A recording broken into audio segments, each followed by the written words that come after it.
We're here with Brad Boyer, a professional play-by-play commentator. Or wait, no. Wait, you are play-by-play, right? I'm that. Are you play-by-play and color, or? I do play-by-play. I've done color. I manage a business now. Okay, I used to be a program director. I worked 38 years in radio and Moberly, and now part of our own broadcast website with two other guys. Well, that's great. It's called NemoPressBox.com. What things do you look for when hiring a professional broadcaster? Well, I look for somebody that wants to work hard and has a passion for doing it. That's definitely an important thing. Well, it is because, best I can tell, most games don't happen between 8 and 5. My point is there's long hours in getting to what you do. Or if you look at the TV folks, they've got the news at night. It's not an 8 to 5 type job. One, you've got to understand that there's some hours that you've got to invest in it. You also need to be willing to do a little prep work, professionalism, study, to make yourself good and not just wing it. So doing the extra things that will make your broadcast work. What things do you think listeners really look for whenever they're hearing your broadcasts? And is it Kids' more of names? Is it? But in the sense of, is it more they're looking for this person's doing great, or is it a play-by-play where they want to know the exact pass to really paint that picture in the head, or is it a mix of the two to just keep them involved? Yeah, there's two different things we're looking at because what you're doing is visual, right? But there's a little different aspect to calling it, which I've not done much of. Mine's always been the audio.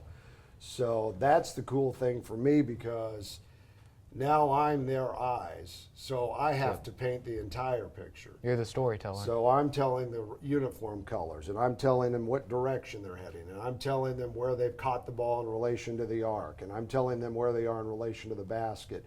And then the most important thing is, on the audio side, is time, score, name. Time, score, name, over and over. Now with your visual, when you got the scoreboard up, you can see not as big a deal as long as they can see the scoreboard, but still the names are hugely important. Yeah. The visual is good, but maybe they can't exactly see, but you can see better from inside the gym. The other thing is the preparation on names. Nothing worse than mispronouncing my kid's name, okay? Yep. So that requires some preparation, right? Yep. Know your starters, knows who's coming off the bench. Go after some statistics. When I did my football boards, I would spend hours preparing. I'd have statistics, I would have background information, all this stuff. I may only use a quarter to a third of what's there, but what I use at the right time tops off the broadcast. You've explained to us that you've done this for 40 years and obviously rather successfully. What advice would you give to us young broadcasters that have a passion for this and really want to get into it? You're off to a great start right now. I mean, because not a lot of people, when I was growing up, this was never an opportunity, right? Yeah. I would have loved to have had this in my school, So you're getting a great chance right now. Reps. I mean, that's the biggest thing. Doing it over and over. Doing it over and over. And the biggest thing is, and I assume you all do this, is watch your work. Yep. Because you're going to be your biggest critic, and watch it critiquing. Don't watch it having fun and say, hey, did you hear what I said? It was kind of goofy or whatever. But listen to what you're saying and how you're describing it and how it relates to the action, and take notes while you're doing it.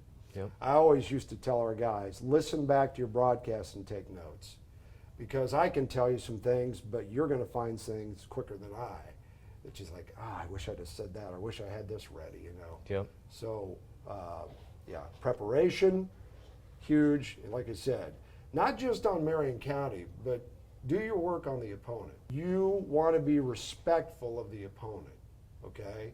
And the other thing I would say, I would encourage you guys to do this, take this away, is don't be critical of the opponent for one thing, because it's a bad look. I mean, it really is. I mean, you could have a laugh about it later. It's a bad look. So be respectful of that. Be respectful of the officials, okay? Because if you If you criticize in any way, you better know what you're talking about. Yep. You better know the rule that you're talking about. Be respectful of both sides. Don't burn bridges, I guess is what I would say in anything, you know. We surely appreciate your time. Well, I'm glad you asked me to sit down and talk to you. And this has been Brad Boyer with Northeast Missouri Press, and make sure to go give them a listen. So, thank you for your time. All right, there you go. Thanks for having me on.